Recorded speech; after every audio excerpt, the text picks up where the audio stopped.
Welcome. I'm Eric Fleming, host of A Moment with Eric Fleming, the podcast of our time. I want to personally thank you for listening to the podcast.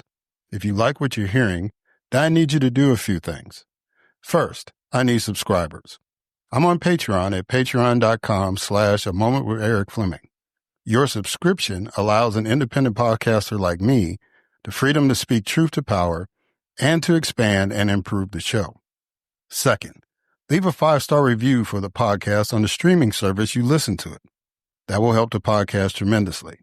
Third, go to the website, momenteric.com. There you can subscribe to the podcast, leave reviews and comments, listen to past episodes, and even learn a little bit about your host. Lastly, don't keep this a secret like it's your own personal guilty pleasure. Tell someone else about the podcast. Encourage others to listen to the podcast and share the podcast on your social media platforms because it is time to make this moment a movement. Thanks in advance for supporting the podcast of our time.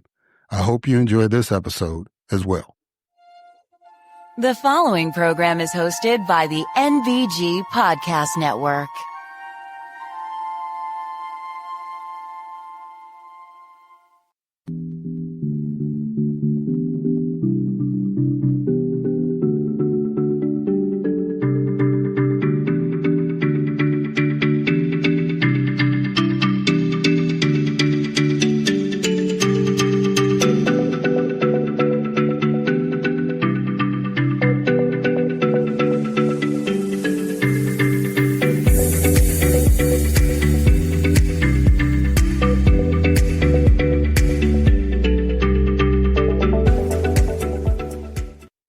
Hello, and welcome to another moment with Eric Fleming. I am your host, Eric Fleming.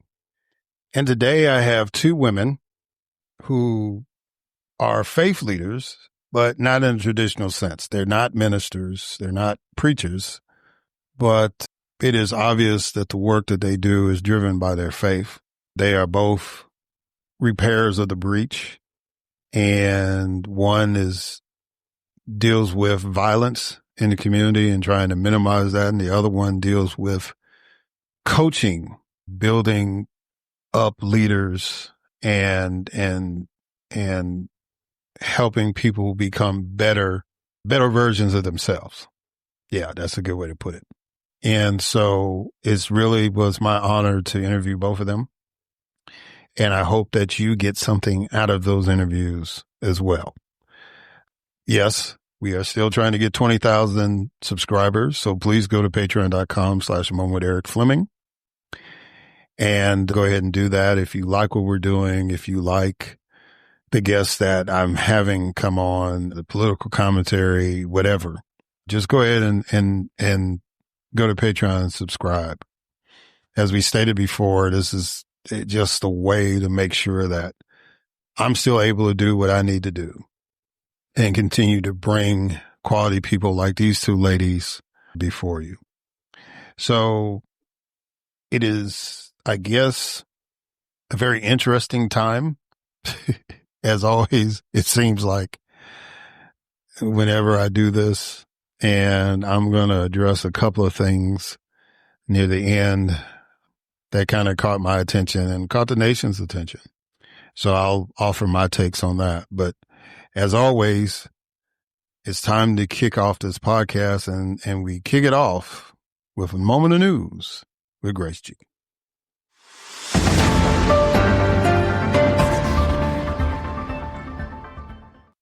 Thanks, Eric. President Donald Trump announced that the U.S. had obliterated Iran's nuclear sites in coordinated strikes with Israel, leading to Iranian retaliation with missile strikes on a U.S. airbase in Qatar. Prior to attending the NATO summit, President Trump announced a complete and total ceasefire between Israel and Iran. New York State lawmaker Zohran Mamdani is on track to win New York City's Democratic mayoral primary against former Governor Andrew Cuomo. U.S. Representative LaMonica McIver pleaded not guilty to federal charges of assaulting agents outside an immigration detention center in New Jersey. The U.S. Supreme Court allowed the Trump administration to resume deporting migrants to third world countries without providing them an opportunity to express potential harms. Mahmoud Khalil, a recent Columbia University graduate and pro-Palestinian activist, vowed to continue his activism after being released on bail from immigration detention. A U.S. judge ordered the release on bail of Kilmar Abrego Garcia, a migrant who was wrongfully deported to El Salvador and later returned to the U.S. A U.S. appeals court allowed Donald Trump to maintain control of California's National Guard, while Governor Gavin Newsom pursues a lawsuit challenging the president's use of troops to quell protests in Los Angeles. A whistleblower complaint alleges that Emil Bovee, a top Justice Department official nominated for an appellate judgeship, pressured department attorneys to disregard court orders and carry out mass deportations.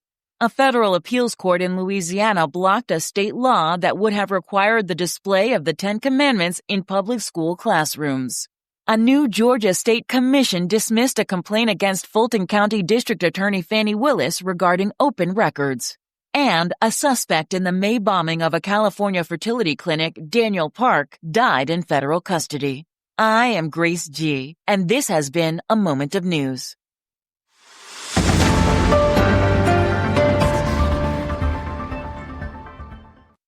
All right. Thank you, Grace, for that moment of news.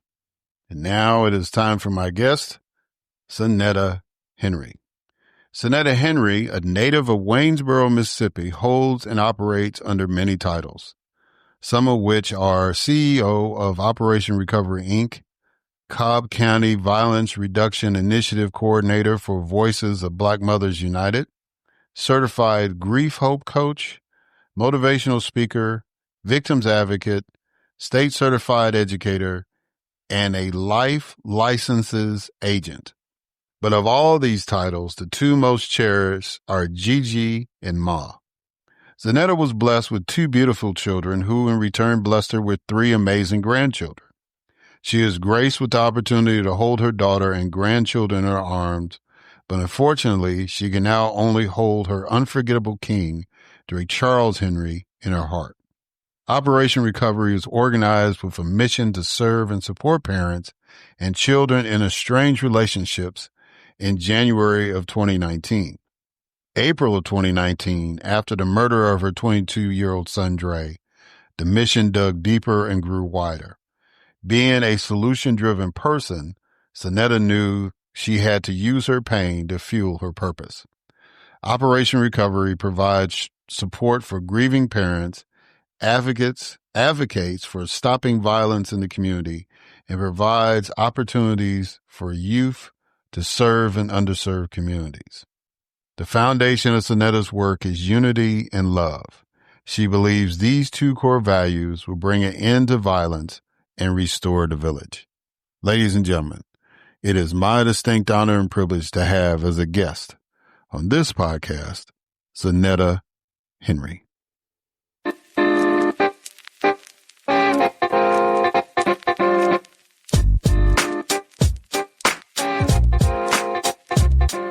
All right, Zanetia Henry. How you doing, sister? You doing good?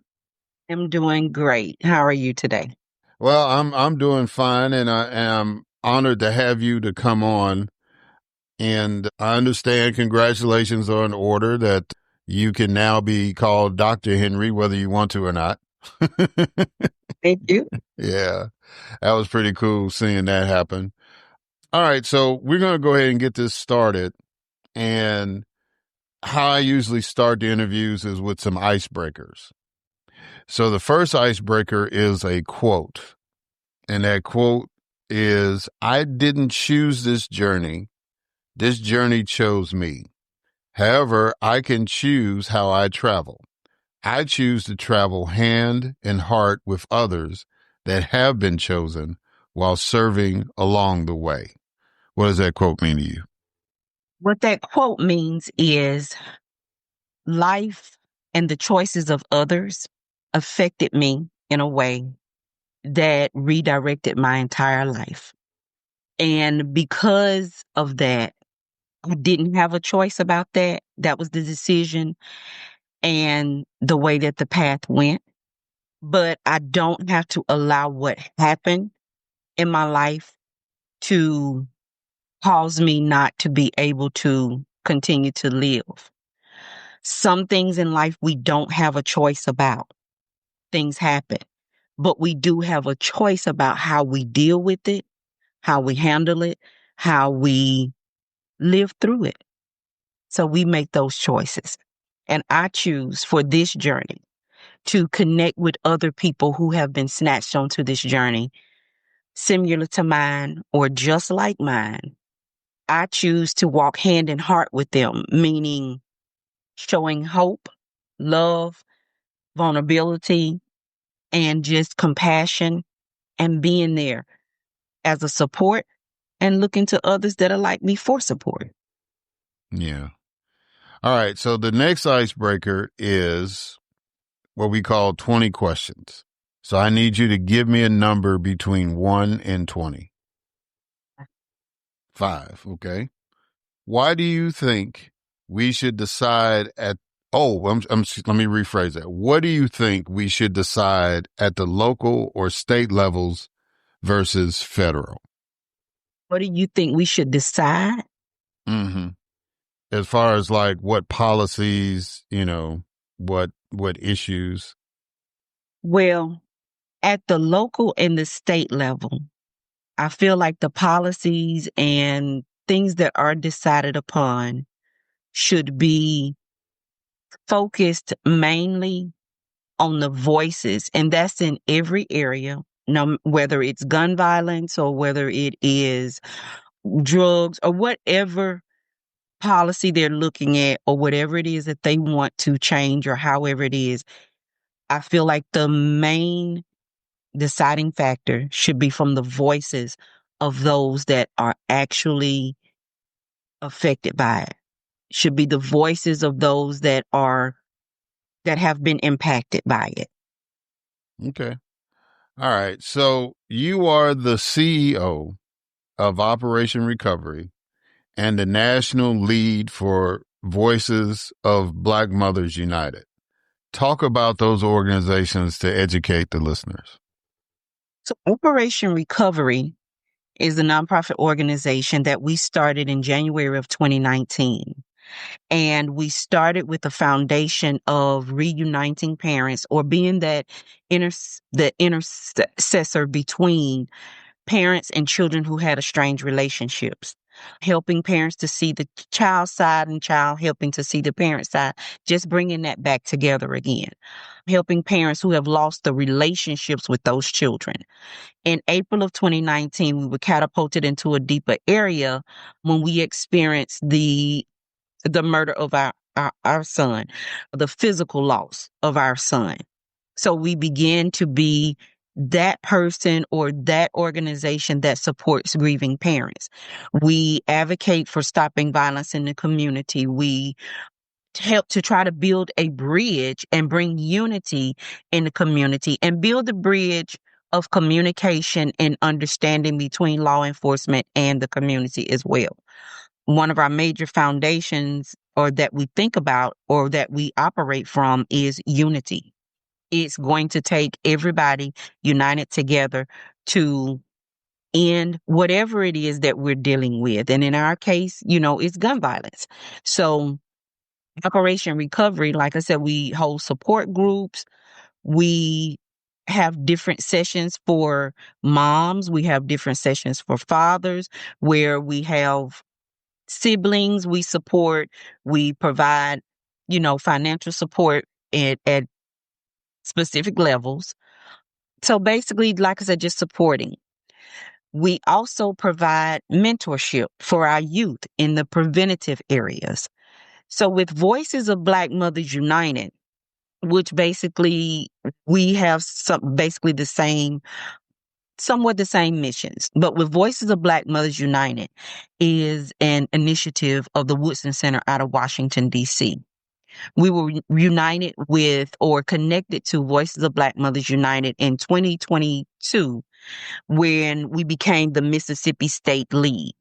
This is an initiative through the Woodson Center that brings mothers together across the nation, operating in over 23 states, and their state leads for each state.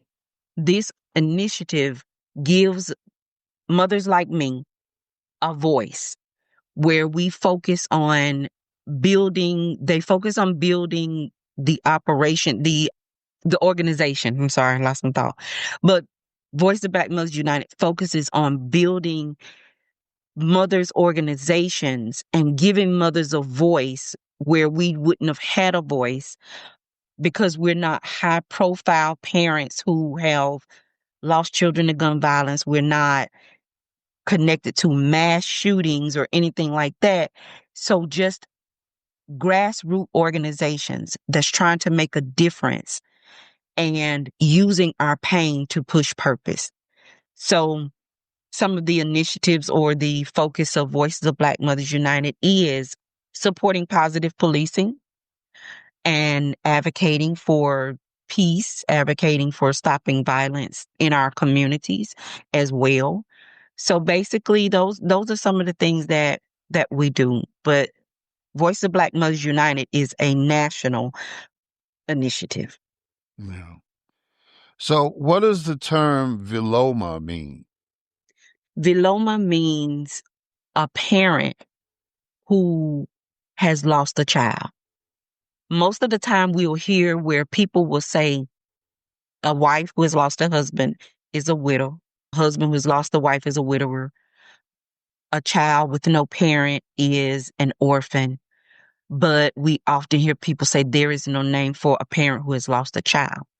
But doing just looking and doing some digging, some research, there has been a name that was developed for parents who have lost children, and our title would be Viloma. Hmm. And that's from Sanskrit, from what I understand? Sanskrit. Okay. Yes. Yeah. Okay.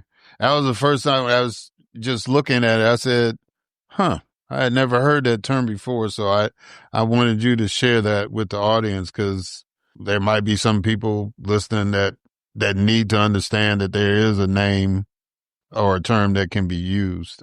So, and you kind of touched on a little bit when you explained the organizations, but recently you honored some police officers in the community. Why was that important for you to do? That was important for me to do because, like I said before, it takes everybody. I know that, there's controversy about police and this and that, but just like you can't put me into a category with a lot of people that look like me, we can't put everybody into one category. We can't judge one person or two people because of other people's decisions. So what I felt was important, and this is also part of what we do through Voices of Black Mothers United as well. But we feel as if we should honor those that are really trying and those that are really in the streets, in the communities, trying to build those positive relationships, positively policing, not just policing, but trying to get to know the communities that they are policing. And these individuals understand that it's about building a relationship with the community that you are assigned to, understanding that these people have rights, understanding that these people have needs, and understanding that things are not always what they seem, but getting these police officers put forth an effort, give up their personal time a lot of times to make sure that they are connected and understanding the people that they are there for.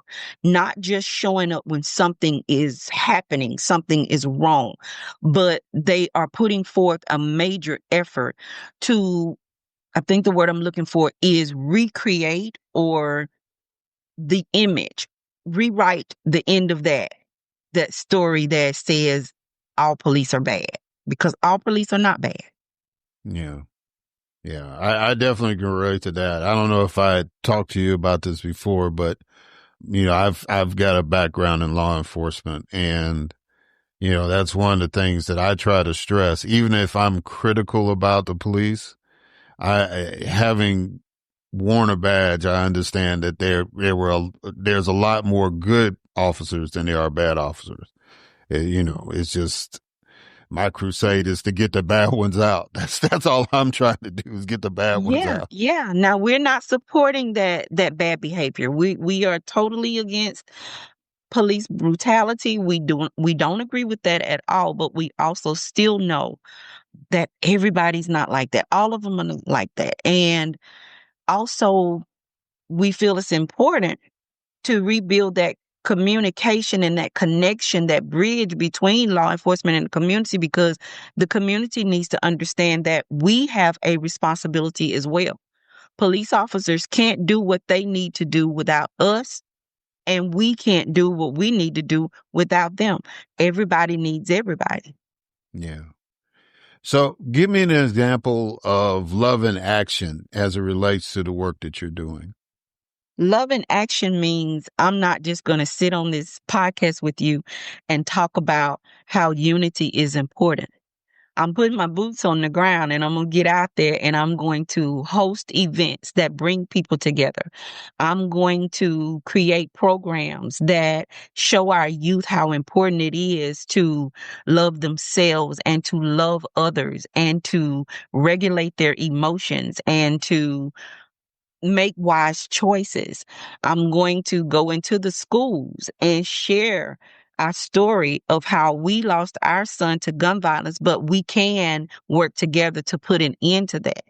That's what love in action means. I'm not just loving my children, my son that I brought into the world, but I am loving every child and giving them, every child that I come in contact with, giving them the opportunity to learn how to, like I said, regulate their emotions and make wise decisions, handle those conflicts in a peaceful way. I'm not just going to love my community with words. I'm going to love my community by getting in the center of that community and providing what may be needed. If it's financial literacy, then we're going to figure out programs, or we're going to provide programs that's going to give the community financial literacy that will help to lift some of that stress and strain as well. So love in action means I'm not just going to sit and talk about what I'm doing and say that I love you. I'm going to put into action and try to meet your needs. Yeah. On your Instagram page, you list out rights that survivors of crime have. What more can public policy do to protect those rights?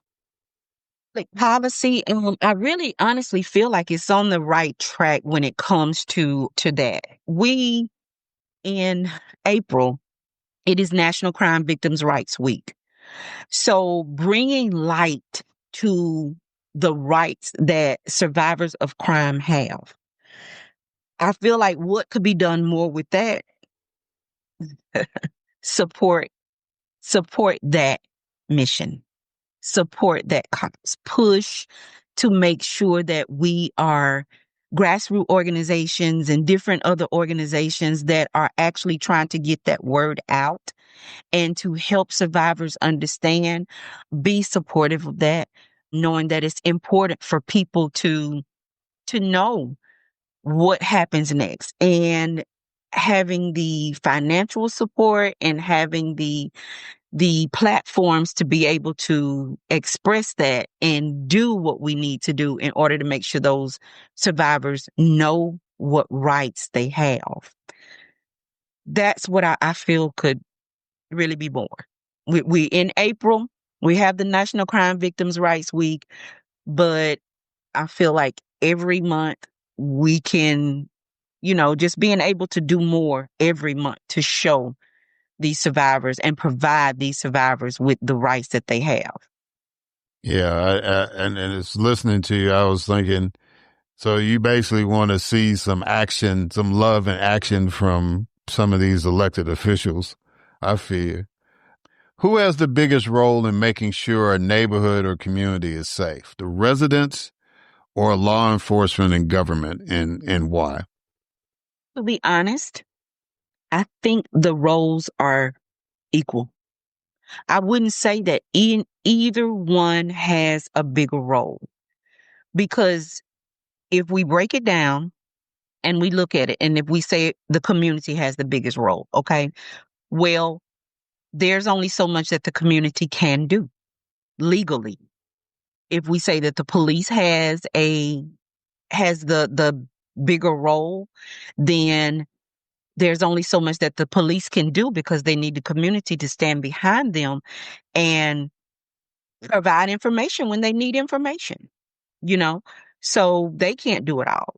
Lawmakers can put in policies and put in as many laws as they want, but if you don't have the community that's willing to follow the laws or stand up, behind the policies, if you don't have the police that's willing to enforce.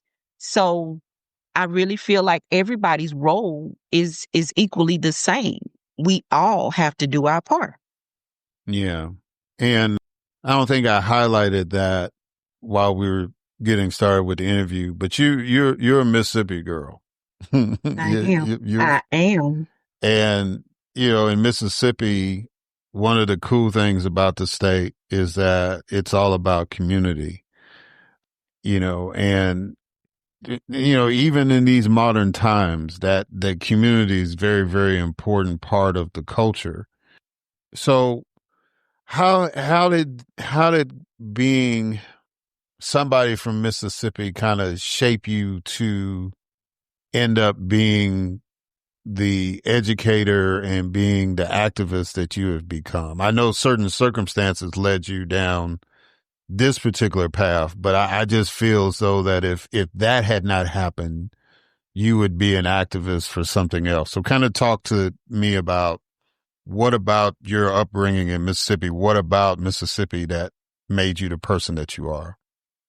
Mississippi helped to mold me into the person that I am from my upbringing of community. When I came up, we lived in, basically, it was a neighborhood of really just family. But if you went over a street, there was still family. They may not have been blood, but they were still family. If you went over another street, they were still family, may not have been blood, but they were still family. But in the right where I was, it was blood family. We depended on each other. I can actually remember a time that I was driving, and this was right after my son was born. So, of course, he was supposed to be in a car seat, and he was not. He had gotten out of the car seat because he was mischievous. He had gotten out of the car seat, and he was hanging, his hand was hanging out the window, and he was waving. So the police chief at that time was this man, and his name was O.V. May. He would sit in different places, just patrolling or doing what he's doing. And I passed by, and when I passed by, my son waved at him. And so he stopped me. And when he stopped me, he said, this baby should be in the car seat. And I said, yes, sir. I said, but he just got out, and I was going to pull over and put him back in. And he said, I know that. He said, you're the parent. He's the child. You need to make sure that he's in that car seat. At all times, you make sure that he's buckled in. It doesn't matter if he didn't want to stay, because I think I said something about he doesn't like staying in it and he got out or something. And he said, you're the parent. And so for him to say that, he didn't write me a ticket. He didn't do any of that. But for him to say that to me, that was because he was a part of our community, because he knew that if he gave me that advice, then he was doing his job as not only the police chief, but he was doing his job as an elder in the community, a person who with wisdom in the community that was guiding a younger parent like myself. My parents always believed in depending on each other, leaning on each other, supporting each other. So those are the things that really just being able, like I said, I can remember like sitting on the porch with family, shelling peas, sharing what came from the garden. I remember my dad had, loads and loads and loads of fruit and vegetables and things like that, sharing that with the community as well. And I still see that happening now, where not many people, but I still see it from some, to where if I have it, you have it. Nobody's going like it, so that's pretty much how it shaped me. I saw a lot of love, and I saw a lot of people that truly cared. And it didn't matter if you were blood or not. It didn't matter if you were my biological child or whatever. It was community. Yeah. So let's go down a different track real quick. Do you feel that mental health is prioritized enough? And if not, what more can be done to prioritize the mental health needs of Americans? To be honest, I think that mental health is really, as far as being recognized and prioritized, I think it's getting there. I think it's getting a lot better. There's a lot of more avenues and awareness being brought to mental health. There are more opportunities for people who are struggling with mental health to get help. There are so many, just bringing the awareness is much greater. Are we always there yet? No, but I feel like it has, from where it used to be, now I can say yes, it's really getting there to where people are understanding how important mental health is and the different aspects of mental health and changing the views of what mental health means. I have a friend that is a therapist, and she often states that we all have mental health, but we can either have a good mental health or bad mental health. That's the areas that that we need to focus on. So I think it's getting there. I really do. Yeah. Do you see a difference between attitudes in Mississippi as opposed to Georgia, or is it about the same? When it comes to mental health, Yes, ma'am. yes, there is a difference. Mississippi is not quite where Georgia is. And, just being honest, there is a lot of light that's still, it's better than what it used to be.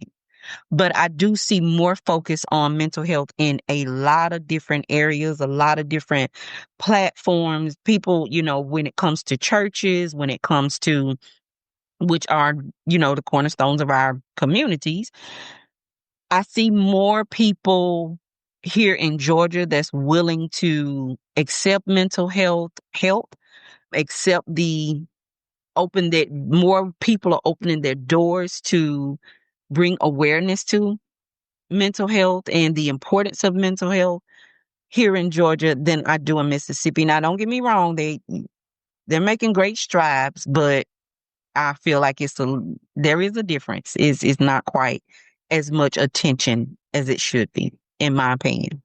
Yeah. All right. So let's close out with this. In the Bible, in the book of Matthew, more specifically, it admonishes us to judge not, lest ye be judged ourselves. Based on your personal experience, do you think that is a good rule to live by? I do. I do think that is a perfect rule to live by, because who are we to judge? I don't know what you've been through. I don't know what it took for you to get out of the bed this morning.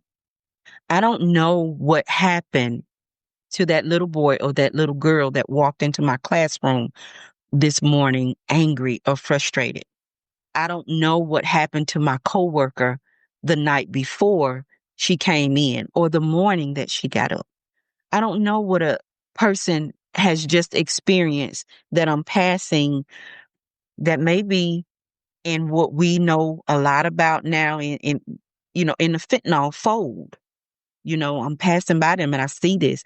I don't know what caused them to be in that state that they had to, use fentanyl. I don't know what has happened. So how can I say you're wrong or you shouldn't be doing this or you shouldn't be doing that? There's only one thing that I strongly say that I feel that we can tell people, no, you shouldn't, or whatever. And that is, we cannot hurt someone else just because we're hurting. That is the only thing I say we don't have a right to do. So I can't tell you that you don't have a right to do this or you don't have. What I can say is that help me understand why you're doing what you're doing.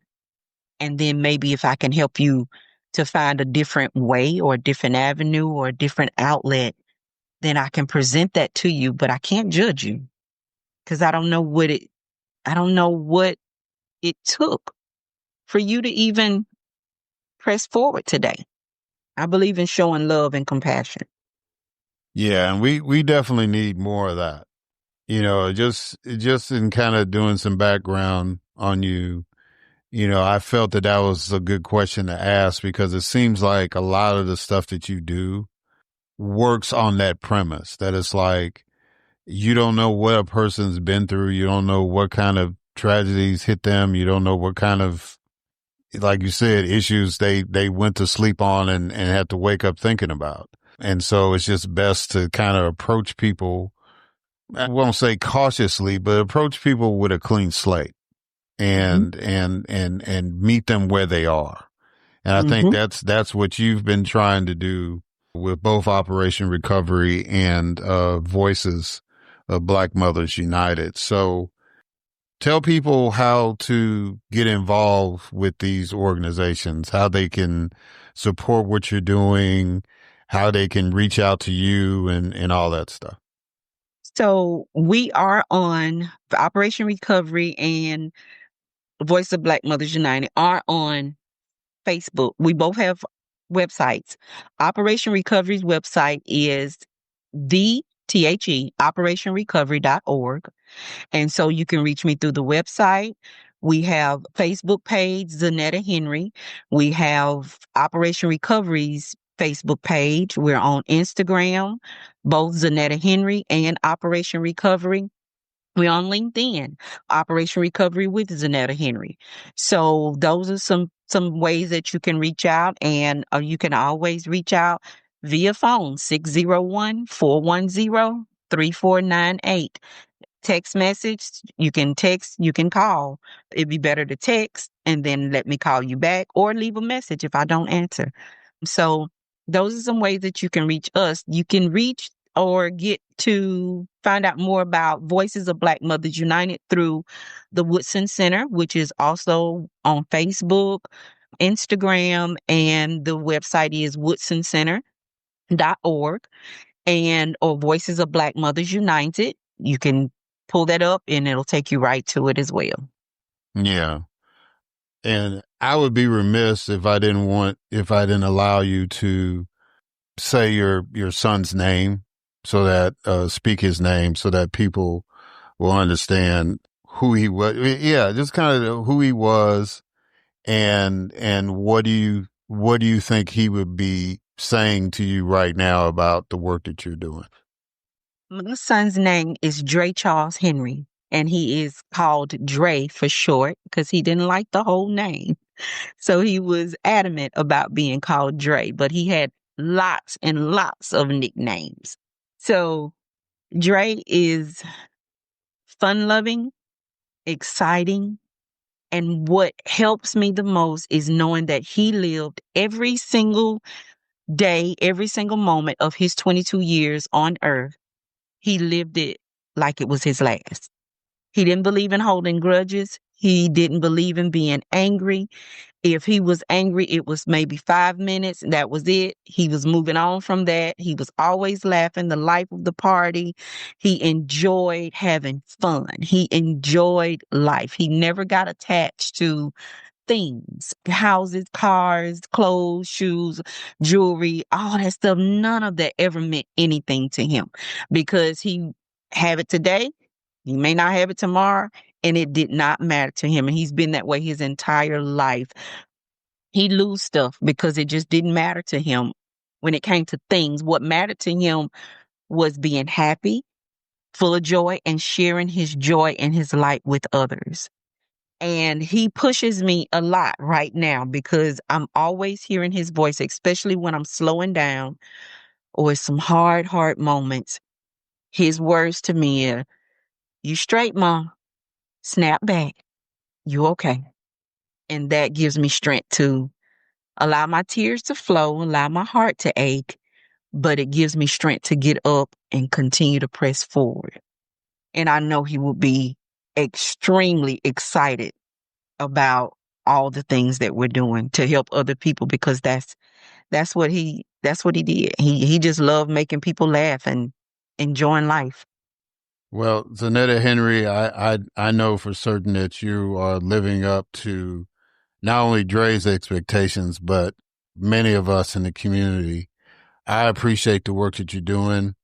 And I know that it's not easy work because of the attachment, but I'm glad that you stepped forward and answered the call. And I'm really honored that you took the time out to come onto the podcast and talk about what you're doing. And, I hope that the club doesn't expand, to be honest, but I do want you to continue to work to support those folks that need it. So thank you for that. Most definitely. Thank you so much for this opportunity. It's an honor to be able to come on and talk with you today. And I'm always very, very grateful for any platform that I can share my story, share my baby, and let people know that we're on this journey together, and we just have to love and support each other. All right. All right, guys. And we're going to catch y'all on the other side.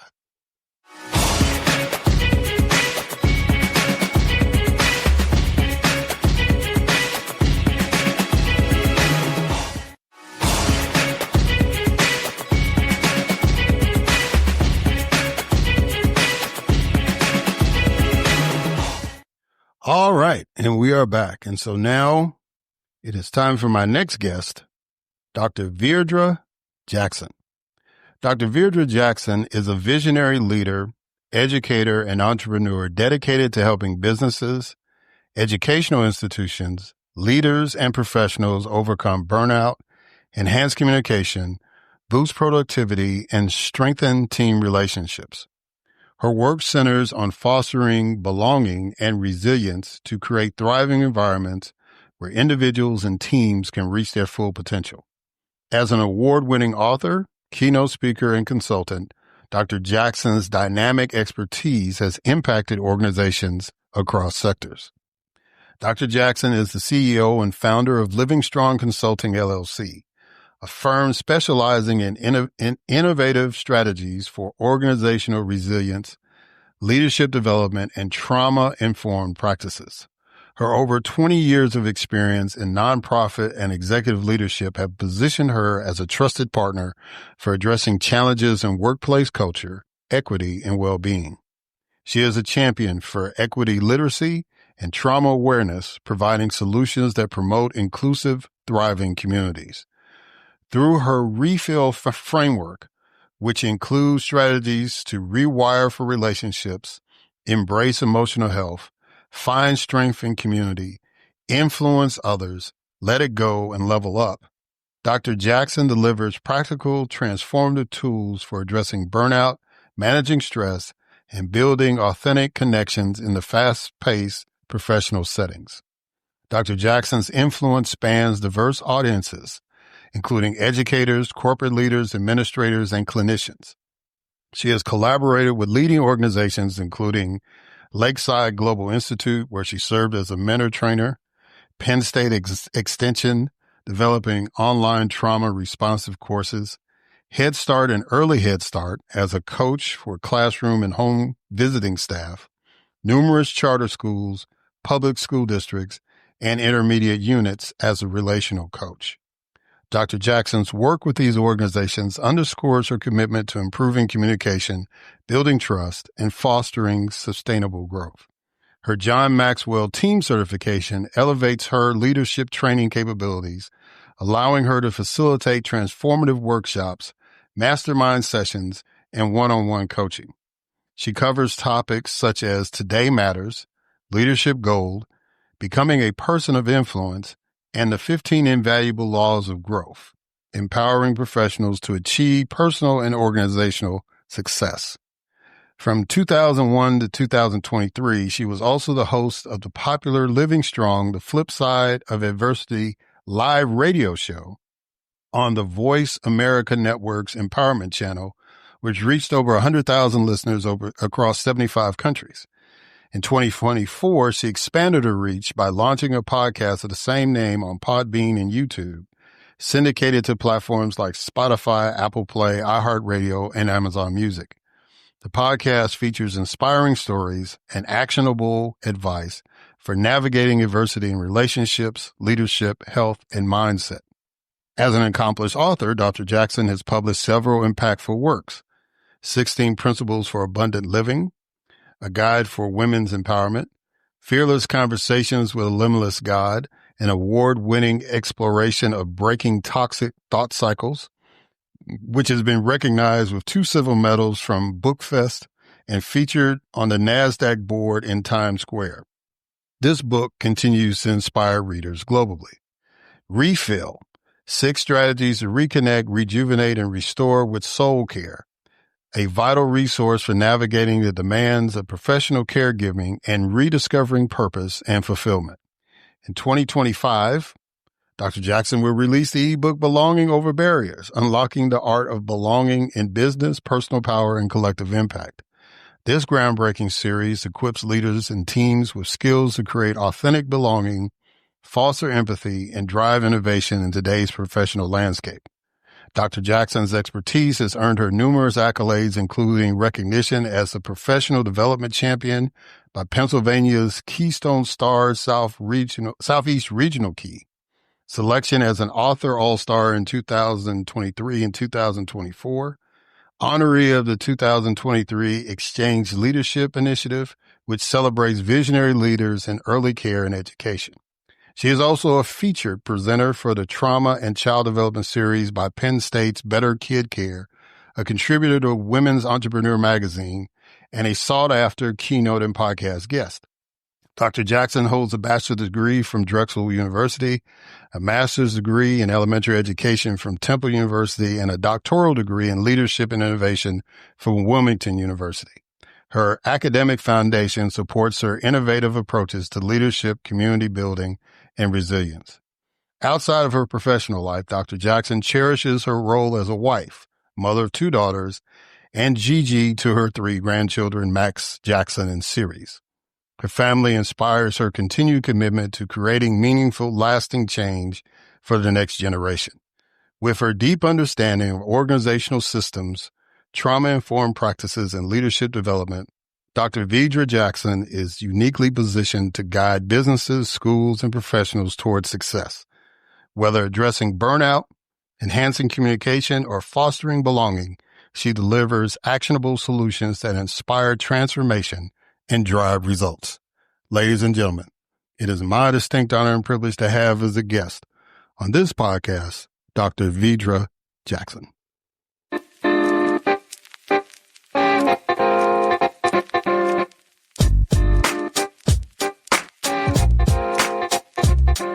All right, Dr. Veirdre Jackson. How you doing, sister? You doing good? I am well. Eric. It is a great day. Well, yeah, anytime we can get up and start doing what we need to do, it's always a positive. And can't really control what's going on in a lot of other spots, but as long as we control our space, we good, right? Yes. And I celebrated a birthday this weekend. So, another loop around the sun. I'm grateful. Well, happy birthday to you.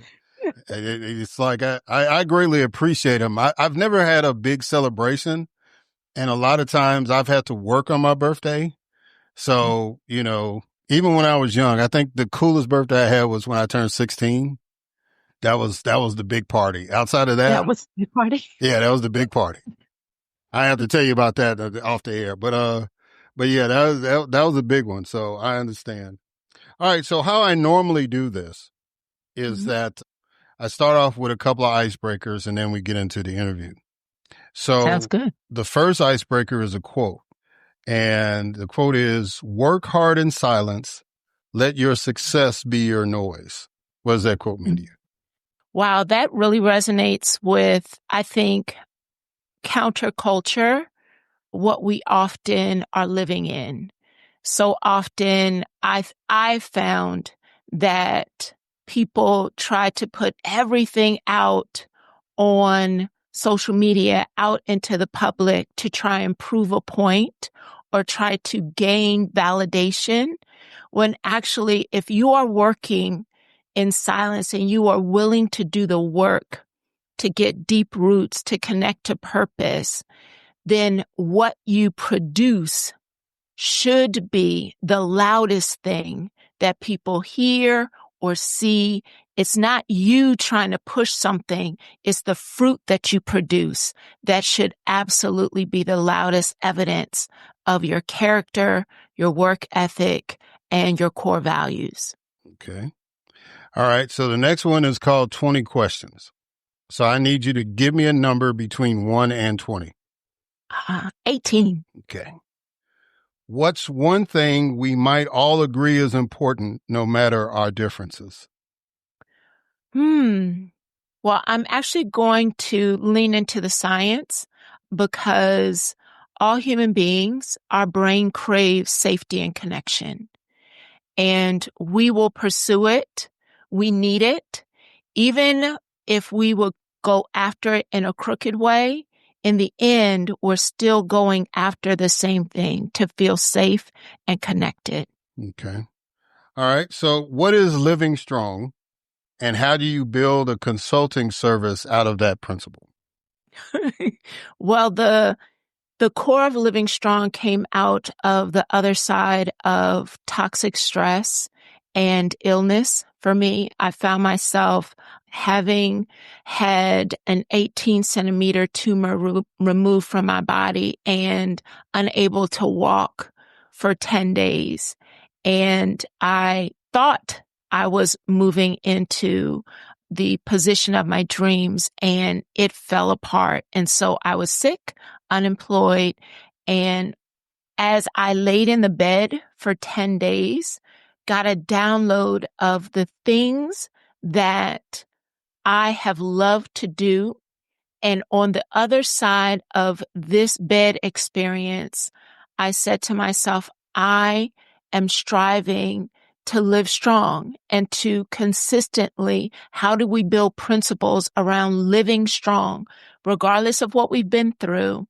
And so that's where the name of the company came from, Living Strong Consulting. And the core principles that I use with clients, with educators, with parents, with students are anchor principles of how do we live abundant in 7 pillars: our relationship, our mindset, our physical health, our finances, our time, our career, and our faith. Yeah. So let me ask you this, based on the experience you were going through during those 10 days and just reading some of the stuff that you've been writing about and talking about, do you feel that that experience was more of a Jacob experience or a Job experience? You know what? It was a byproduct of a season where I felt like I was Job. And I remember in the season and time, it was 8 years of feeling like I had been placed in a prison, but I was still on an assignment. And I actually did not leave the prison even when I clearly had received the message that it was time to go. And I remember saying, I feel like Job, but I stayed too long. And the byproduct of staying in a prison when it is actually, you have been told it's time to leave, it took a wear and tear on my body. And I honestly believe the levels of toxic stress that I carried year after year after year is literally found itself into that tumor. And that is where I actually found myself. I couldn't even walk anymore. And so it was coming out of Job. And as Job came out on the other side of his experience, got restored, redeemed, rebuilt, and provided in abundance. And so I have to say probably more like Job. Okay. All right. What is the concept of refilling? So refill is also, it's all interconnected. What I found, especially in this season and time that I work a lot with educators and leaders, is recognizing that we hear people talk about how tired they are in the face of a workplace stress, burnout, compassion fatigue. But I challenge people that this isn't about you being tired. Because if it was about being tired, you could take a nap and jump right back in the game. But there are people who have gone all the way to Bermuda and come back and walked in the office and sat in the chair. And the first thing they say, "Oh, I'm so tired." This actually isn't about being tired. It's about being depleted. And when we recognize and shift our language that this is not about being tired, it's about being depleted. When something is depleted, you have to do something to refill it. You become strategic and intentional. And so refill is a 6-part acronym that are trauma-informed strategies to refill the depleted parts of our brain, our body, and our behaviors. So R is rewire for belonging. E is that we have an ethical imperative for emotional wellness. F is find your strength in brain health. I is influence others. L is let it go. And the second L is level up. Okay. All right. So this kind of all leads to this one question. Explain the intersection between faith and mental health. Oh, yes.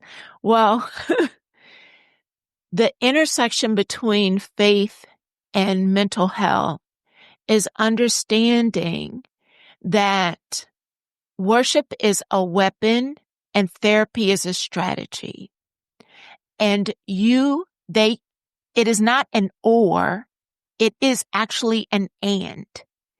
And the way that our body has physically been designed, there are clues within scripture, within Christ's character that points us back to how our body is designed. And actually all science does is point back to faith. And so when we recognize that it's not an or, it is an and, we don't have to feel like we're in conflict. There's a place in which worship absolutely connects with our heart, connects with our brain. There's science that shows how worship restores areas of our physical brain, how when we worship collectively, we gain a rhythm of the heartbeat of those that we are around when we are worshiping together. But when we have experienced something that has disrupted our original design, a therapist can help us untangle the web of the distorted beliefs that we've picked up that we were never designed to hold on to. But sometimes that takes a professional in helping us unpack the distorted beliefs that we're holding on to so that we can get back to our original design. Yeah. People, and I told this story with another guest, but there are the people that look at faith as the end all be all. And they'll say, well, I don't need to talk to a psychiatrist. I don't need to talk to a counselor because I've got my pastor. I got God. Right. And it just reminds me of the old story about the guy who was in his house and the water was rising, and somebody came with a car and then with a boat and then with a helicopter, and then the guy drowned, and he kept saying, "Well, God, you were supposed to provide for me." He said, "I sent a car, a boat, and a helicopter. I mean, what else do you want me to do?" And so I look at therapy or counseling as that boat that's been provided, so that people can at least talk to somebody else, if nothing else. And, and a pastor, there's a difference between a pastor and a minister, right? Because a minister, or a preacher, but a pastor incorporates what we were talking about, faith and trying to tap into your mental health or your mental strength even. So, yeah, I just wanted to throw that out there with you. And Eric, can I lean into that a little bit as well? So it's recognizing also that a pastor and a minister have a particular training and skill set. And the same way, if you went into the church, but you needed some type of physical help or something that you physically needed to be healed, you wouldn't just stop at the pastor asking the pastor to pray for you. You would ask the pastor to pray for you, and you would go to the doctor. So it's the same concept because the mind and the body are connected. And so when we are not well emotionally and mentally, it is a physical condition, and a psychiatrist, a psychologist, and a therapist have a specific skill set to address that ailment that is different from the skill set that the pastor or the minister has. That's right. All right. So let me ask you this question. How are people like an impala? Oh, so I talk about an impala in one of my sessions, and I often ask them, why does an impala, if they can jump 10 feet straight up in the air and 30 feet straight out, why are they still in or behind the zoo barricades? What keeps them in there? And people say, oh, they've been trained to stay there, or that's where the food is. But when you understand an impala's behavior, they don't jump unless they can see where they're going to land. So they stay there self-imposed. So how that connects to us as humans is sometimes we won't leap. We'll stay in a place because we don't know how it's going to turn out. So we'll opt to stay even when it is time to go, even when that leap has the potential to provide you with freedom and new opportunities. Sometimes we hold ourselves hostage. We keep ourselves stuck because we don't know all of the outcomes or all of the steps. But sometimes it's just the leap that we need to take that's going to open up the opportunity for freedom. Yeah. And, since this is a political show, I put it in a political sense that, and one of the things I've talked with a number of guests about has been able to storytell. And I think a lot of us are like impalas in the political sense because if we can't see, if we can't buy into the vision of what a particular candidate is bringing forward, then we just stay within what we're comfortable with, and we won't take a chance and vote for that particular candidate, right? And when I read that part in your book, I think that was the Fearless book that's in there. Mm-hmm. It was like I just said, yeah, that makes sense because if people weren't. If they can see something with one candidate and not see something with the other, it doesn't matter what political party they're in. It doesn't matter what their personal journey has been. It's like I buy into the story.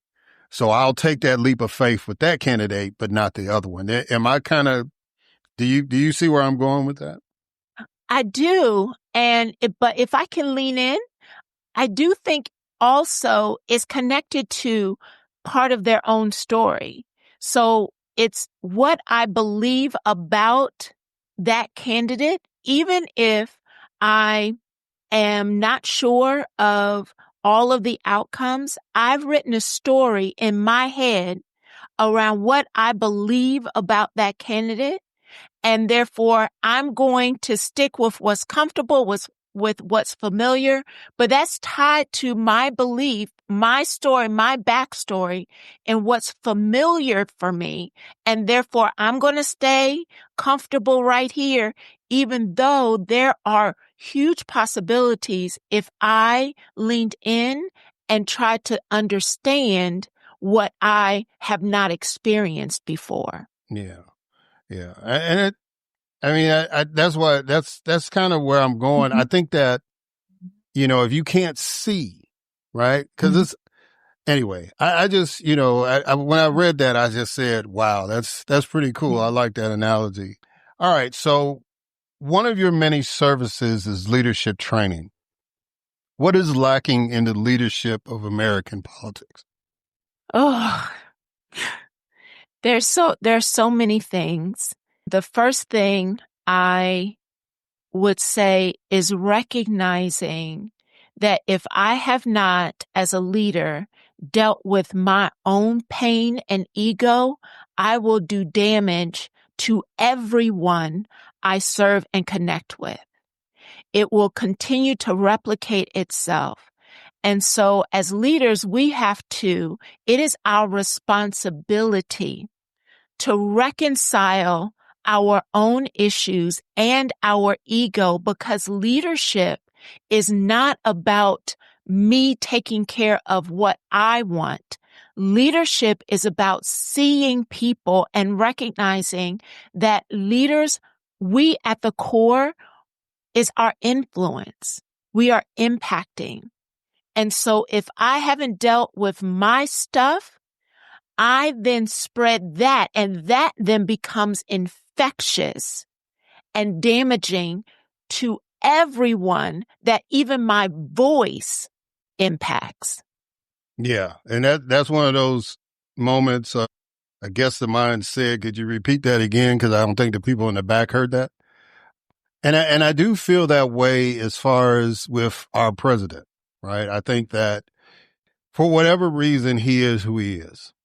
And because he's had this incredible ability to market and he's had this incredible ability to sell, that he's taken his personality and at least has gotten a majority of the people to support him. And even though it's been damaging, it's one thing to be unconventional.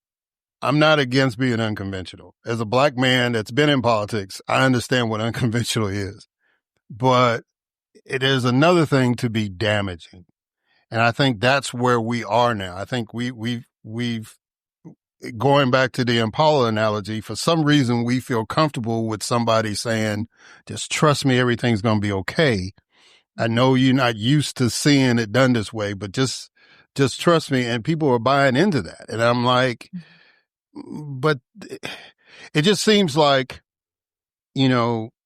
as human beings, we have a spirit where we're infused with a spirit that's not supposed to be fearful, right? But for some reason, we get caught up and then we decide, okay, well, yeah, we know this guy ain't exactly perfect, but it's probably better that he's in the position than somebody else. What do you think about that? There's so much in what you just said. I think the first part is recognizing that fear is contagious. And we as human beings have the emotion of fear, which isn't a bad thing. We actually need it. Fear is just a response signal for us to take action. The issue becomes when fear becomes our residence and we live in that place, and that's our everyday. It distorts how we see everything around us. We will forget everything and run. We'll find excuses and reasons. We'll fake everything and repeat. But all of that, when you pull back all of the layers, it is when you reside in a place of fear, it becomes a contagion around. And so I would even challenge that, going back to your Impala analogy, in that fear of what I've never seen before will hold me hostage. I will find excuses and reasons. I will fake and repeat. I will stay hold because I'm afraid of what I'm telling myself about the thing that I've never seen before. This one is familiar. This one, even though it looks distorted, it may be damaging. I'm used to that image. And so I tell myself a story because I'm residing in a place of fear that has distorted how I'm actually seeing the truth. Yeah. All right. As an educator, what concerns you about the education system in America? Inequity. Inequity. It is inequitable. All children deserve equitable access to high quality resources, education, and experiences. And every child in this country does not have an equitable experience. And for some reason, we are fighting over giving children equitable access to resources. That is what absolutely just tears at my heart.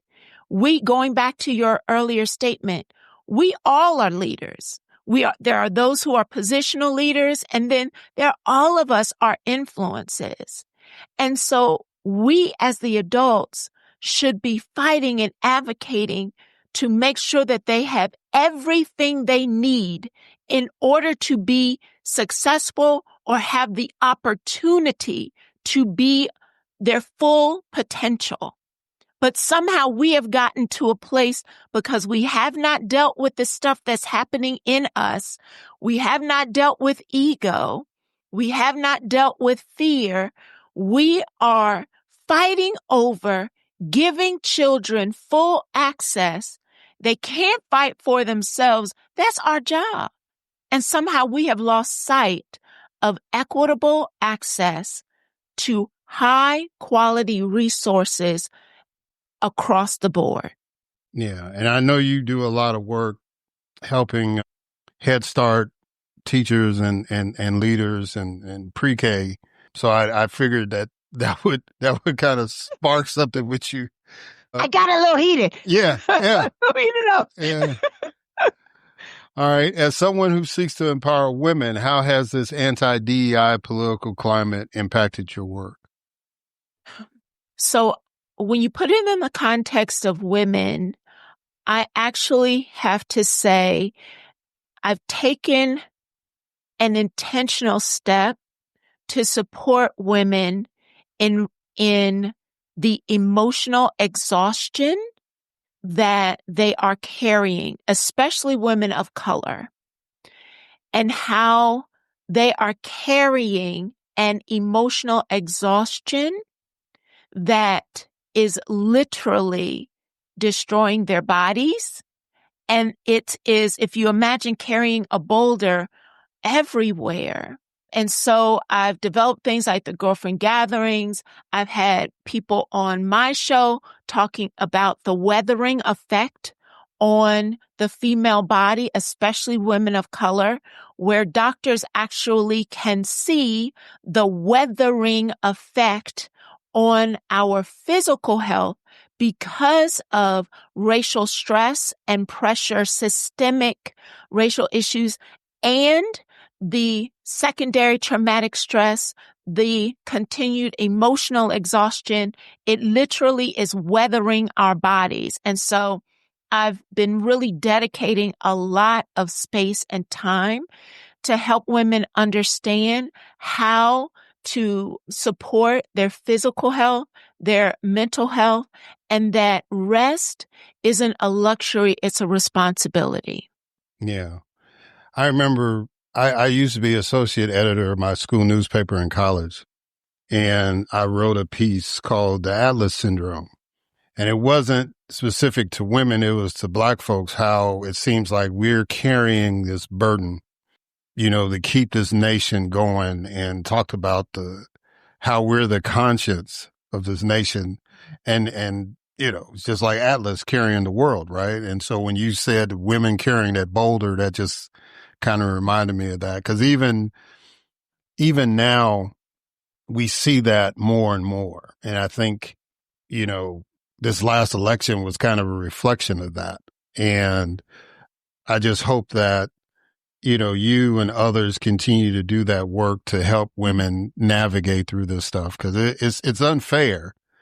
But, we just need people to continue to give other folks encouragement to navigate through that stuff. Yeah. Yeah. All right. So let's close it out. In the Bible, it says, in the book of Romans, 12th chapter, 2nd verse, it says, "And do not be conformed to this world, but be transformed by the renewing of your mind, that you may prove what is that good and acceptable and perfect will of God." Close us out by showing us how to apply this in our current political environment. It's interesting because I just had a conversation last night with my listeners around recognizing that regardless of what is happening around us, we have to take time to have deep roots in our faith, in our core beliefs, in our disciplines, in our practices, so that as storms and famine and desert-like experiences happen around us, we continue to show up as fruitful, as stable, as sustainable. But that's only going to happen if we are paying attention to our roots. Are we actually digging deeper into our core values, beliefs, our principles, our faith?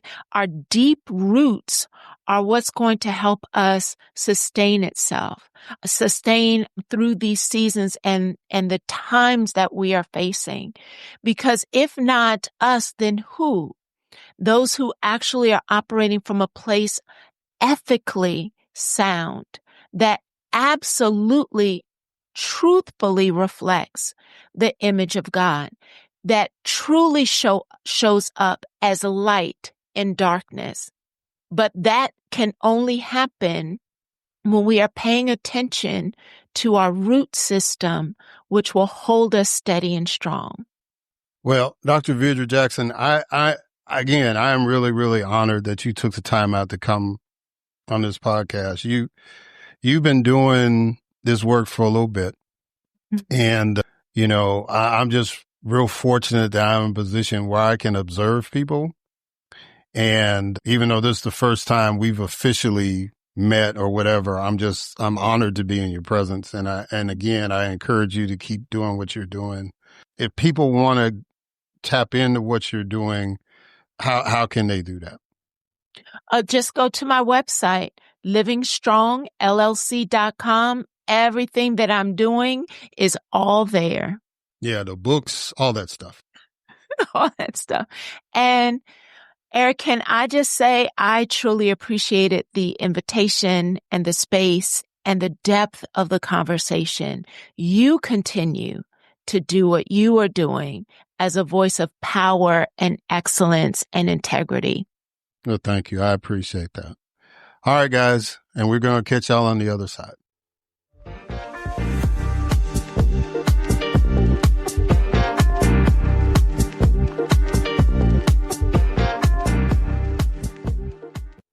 All right, and we are back. So I want to thank Zanetia Henry and Dr. Veirdre Jackson for coming on the podcast.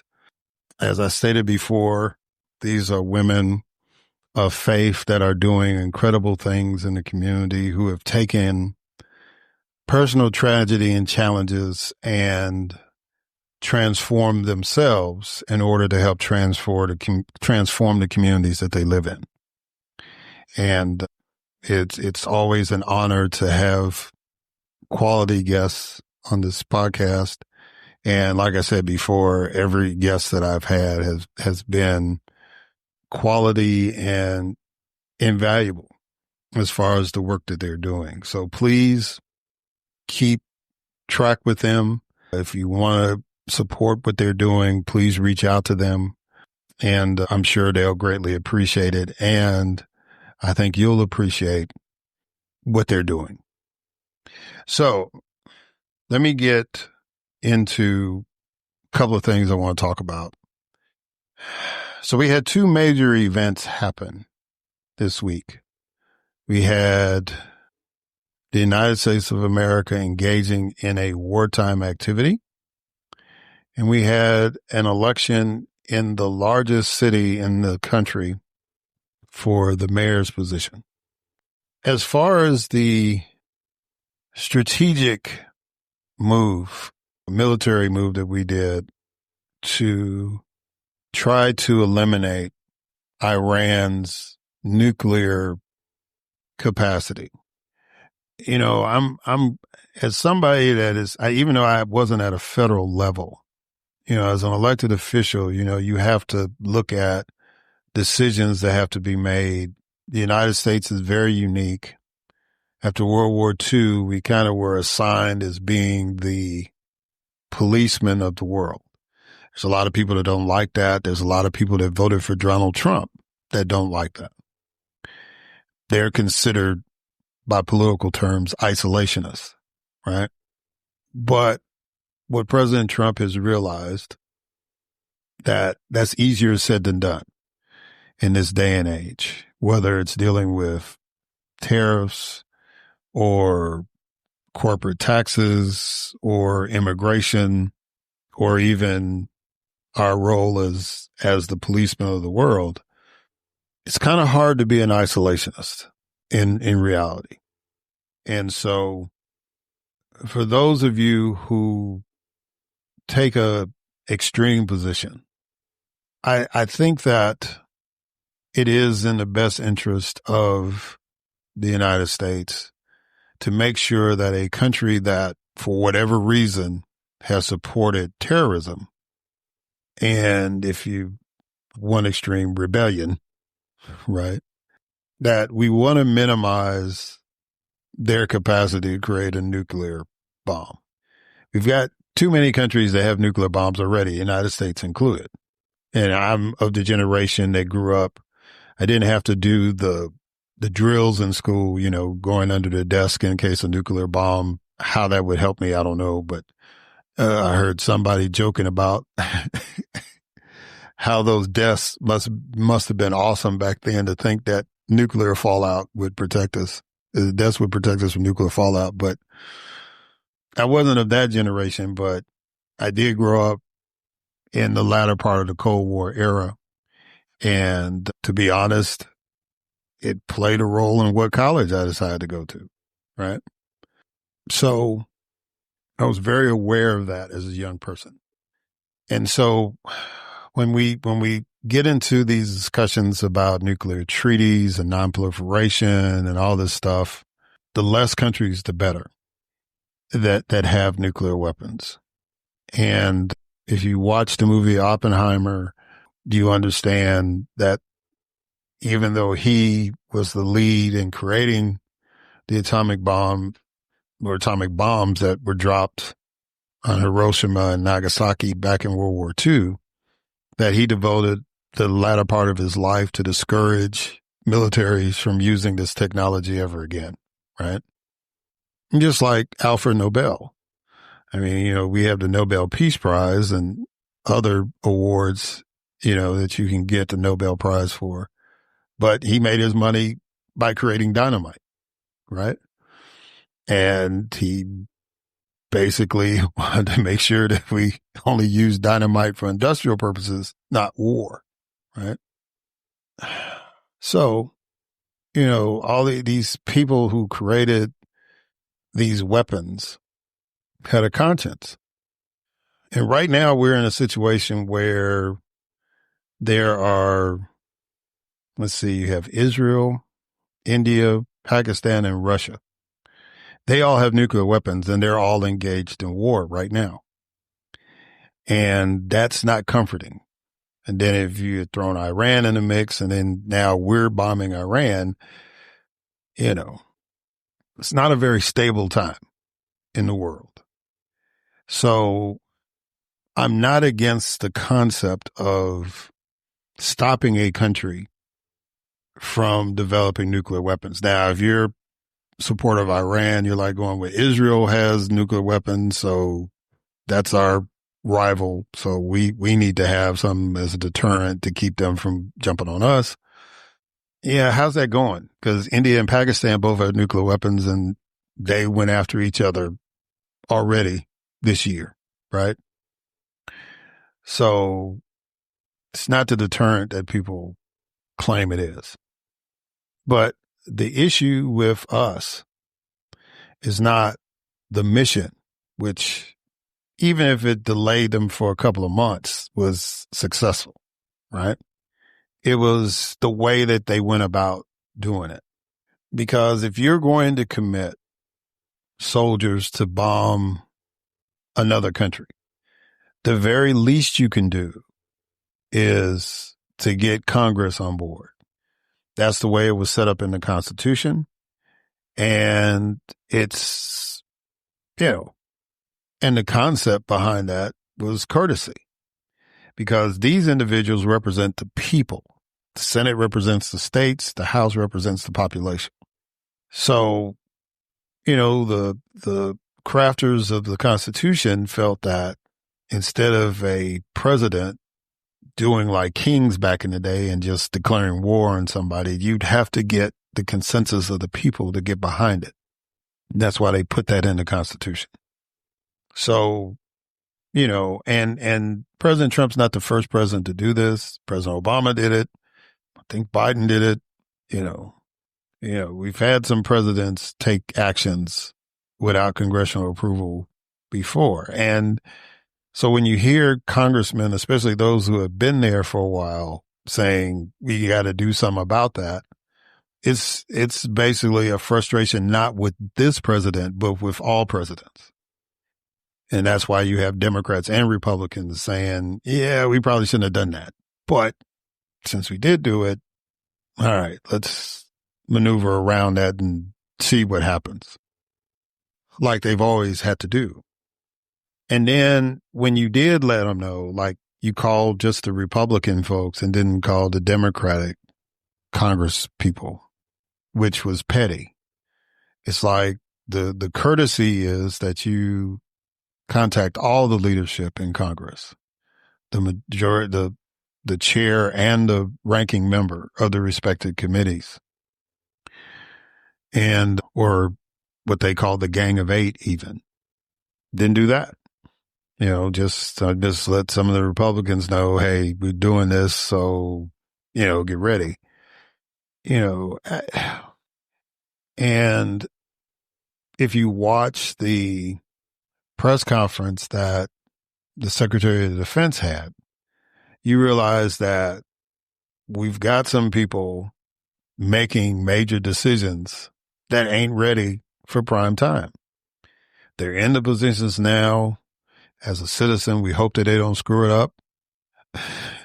But, just to come out there and just attack the press for questioning what we did and why that's what they're there for. They're not there to be cheerleaders. They're there to say, hey, are you sure you did the right thing? And, if you convince them that you did the right thing, then they'll write the story that way. And the editorial boards of those newspapers and the editorial staff of the TV stations and all that will say, hey, we did the right thing. But if there's questions, then you need to answer them. And you need to be mature enough to understand that not everything's going to be perfect. Not everything's going to go as planned. And whatever mistakes you made, you need to be accountable to them. You can't tell people to ignore mistakes, right? It's like, and then, Mr. President, you got the hyperbole stuff. I understand you're a salesman. You got that P.T. Barnum mentality and stuff. But look, man, when you say you obliterated something and it ain't obliterated, that gets you in trouble. That gets you in serious trouble. So, I'm not trying to see any war at all, especially with us involved. We understand in the world that we live in, that's why we have a military, that we have to be prepared. But, it's not a cut and dry thing for me, because you have to weigh out what's in the best interest of this nation and what's in the best interest of the world. And unfortunately, the United States signed up for that. And until they tell the world that we're not going to do that anymore, then that's what is expected of us. So, as far as executing the mission, our soldiers did exactly what they were supposed to do. But now, as far as what's going to happen afterwards, that's going to be up to the leadership of the nation. And despite the fact that they're in over their heads, as any good fan would do with their particular team, we hope they rise to the occasion, right? And that's always been my thing, even regardless of whether I voted for you or not. If you fail, that's not a good thing for us. I don't want you to fail. And regardless of whether I agree with it or not, when you make that decision, I need you to be all in, and I need you to be realistic about it. So anyway, that's my take on that. There'll be some people that are like, whatever, but most of the people that make commentary about this stuff has never taken an oath to uphold the Constitution. And I have. And my understanding of history and understanding our role, it's not an easy thing for me, but there were some things that should have been done better. And I can only pray going forward that we will do things better. And hopefully one day we'll never have to continue that role of being the policeman of the world. So let's talk about New York City. Zohran Mamdani is on his way to be the Democratic nominee for the position of mayor of New York City. He's 33 years old, and he's been a legislator in the New York Assembly, and he beat Andrew Cuomo for the position, a former governor, son of a governor, very high-profile individual who was very, very flawed.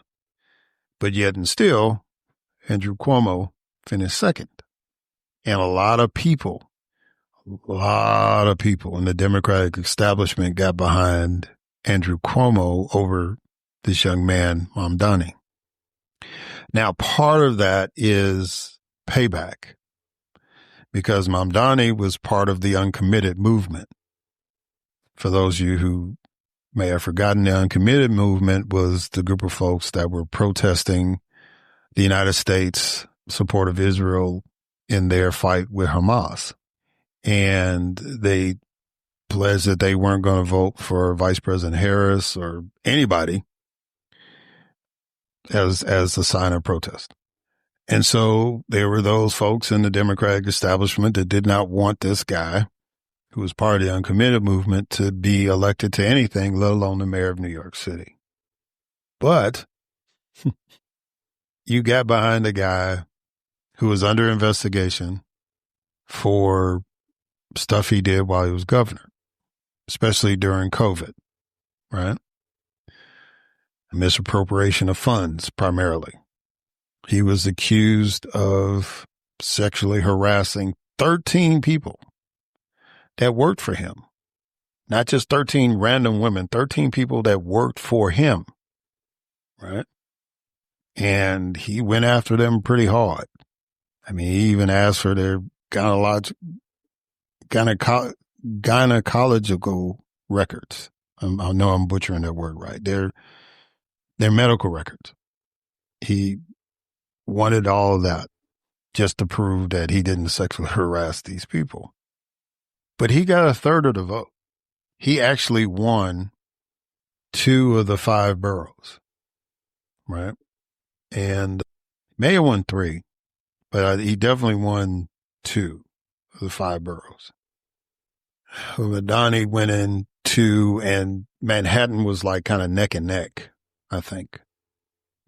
So now there's some concerns, in the Black community. There's some concerns about Mamdani. In the Jewish community, there's concerns about Mamdani. In the white community, especially Wall Street, there's concerns about Mamdani. But the reality is that Mamdani did what candidates are supposed to do. He actually went everywhere, talked to as many people as he could, and got support. He got support in areas where people didn't think he was going to get support because he physically made a presence. He utilized social media to the extreme. He had commercials for the Hispanic community. He had commercials for the Black community. He had commercials for the white community. He had commercials for the Indian community. He had commercials for everybody. And Muslim community. I mean, he did what a candidate is supposed to do.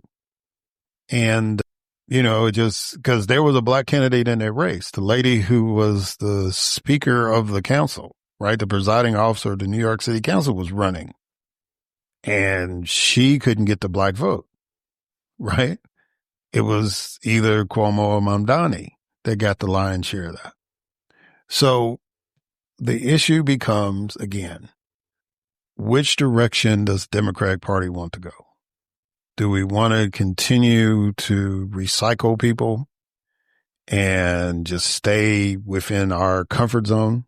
Or do we want to change things up a little bit to address the time that we're in? And it sounds like the citizens of New York made a decision that we need to change direction. And so now there's going to be a big debate in the Democratic Party of whether we should follow that road or not. But this is just another level because, you've heard me mention David Hogg and his move to go after certain incumbents in Democratic primaries and challenging the establishment Democrats like Carville and other folks. Now Bernie Sanders said something that was out of pocket, about Vice President Harris saying that's how you win elections. And it's like, last time I checked, you ran for president twice and didn't win. So I probably wouldn't be, at least she got the nomination, right? Because the people could have said, no, we want you instead of her, even, when they were drafting somebody against Joe Biden. You lost to Hillary Clinton. You lost to Joe Biden. So Senator, you were a little out of pocket. And Kamala got more votes than you did in your own state. So let's not do that. But I will agree that Mamdani represents a new direction. Now, whether that will translate outside of New York City, we don't know. But it is a reminder that all politics is local. And so the lesson that I would give to people, especially those on the Democratic side, is that you have to be in tune with the community that you're trying to represent.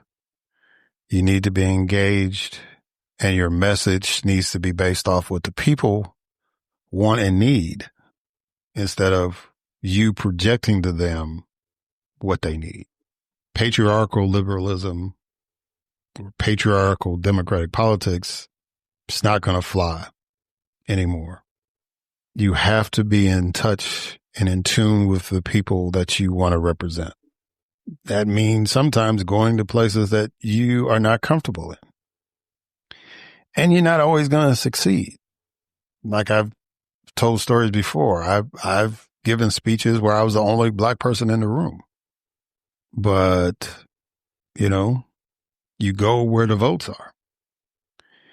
And you have to try to connect with them. And I always make the judgment that I didn't do enough. If I don't win, I didn't do enough to connect. When I do win, I did enough to connect. So we're going to watch how this plays out because Mamdani is the Democratic nominee, but he hasn't won yet because Eric Adams, the incumbent mayor, is running as an independent. And now there's talk that Cuomo may run as an independent. He's in the way New York City rules are, he's eligible to run as an independent. So we'll see. We'll see if this all pans out and Mamdani gets to be the mayor. And we'll see how receptive the Democratic Party is once the election results come out in November. If I lived in New York City, I probably would have voted for Miss Adams, who was the Speaker of the House, or Speaker of the Council. Not unless she came across as a terrible candidate, right? And something didn't resonate with her own people, right? So you had to look at that, but I probably would have supported her. But nonetheless, she was part of the group that, with Mamdani and Comptroller Ladner, that were basically saying, well, vote for us first and then vote for the other two second and third. So they were part of, those three were kind of working in concert, but we're just going to watch and see how it works, right? If she gets behind Mamdani, that's going to help. Ladner is definitely going to get behind Mamdani. That's going to help in reaching out to people. Be interesting to see how some of the other folks, there's some people that, ran for mayor before. I think Mamdani is the answer. We'll see. And then, of course, there's governing, which Brandon Johnson is finding out. Because Brandon Johnson kind of ran the same way in Chicago. He was the grassroots candidate. He was involved with the teachers union. Him and Mamdani's politics are pretty similar. And he got elected. He beat an incumbent mayor and whose popularity had dropped considerably by that time. So, and he's going through a lot of stuff, even though there's been some progress in the city as far as it being safer and, affordable housing. He's still not, I don't know. He's turning people off for some reason. So we'll see how that goes. And maybe there's some lessons that Mamdani can learn where he won't go through the same struggles that Johnson is going through in Chicago. Karen Bass in Los Angeles, same thing. She's had major crises with military invasion of Los Angeles, immigration raids, the fires in Altadena and other Pacific Palisades and other places. So she's been challenged. Right? Keisha Lance Bottoms, who's going to run for governor. She served one term and she was serving during the pandemic. So she had that going on and her battles with the governor and the George Floyd protests and her relationship with the police. It's not easy governing. It's easier to campaign than it is to govern. So that's going to be the real test. If Mamdani pulls this off, then the real test is going to be how those 4 years as mayor, can he do all of the stuff that he wants to do? There's some stuff he probably can't do, but being somebody that's been in the legislature, he's probably got some friends to try to help him do some things that he wants to do. Don't know how he's going to play that, but I think that's the real test. How he's going to govern. But it kind of goes back to the conversation I was having with Dr. Jackson that it's like, are we going to be so paranoid and fearful that we just stay in our comfort zone and just vote for the name that we know? Or are we going to take some chances to move, in this case, New York City, or in my case, the state of Georgia or the nation? Are we going to move in a different direction? Because right now, the direction we're in is very divisive, very unproductive. And, we got a U.S. Congress that still has not passed a major piece of legislation yet. They're still debating about the appropriations bill, right? I know people have put all sorts of adjectives and all that stuff. It's an appropriation. It's the budget. That's all it is a budget. It's not big or whatever. It's a budget. And they're having a struggle trying to pass a budget, let alone anything else. That's unproductive. So we've got to do better. And we got to stop being afraid of approaches to leadership. We got to stop being afraid of charting a new course to do better. Whatever you may think of individuals running for office, wherever you may think of politicians in general, the system we have is that we elect people to lead, and we need to buy into that vision. We don't need to vote out of fear. We need to vote out of hope. We need to believe that the people that we elect are going to make our lives better without interfering with our life, because that's the balance. You don't want a heavy-handed government, but at the same time, you don't want a government to restrict us or a government that's ineffective. So those are my thoughts. Feel free to comment. Feel free to let me know what you think. And thank you for listening. Until next time.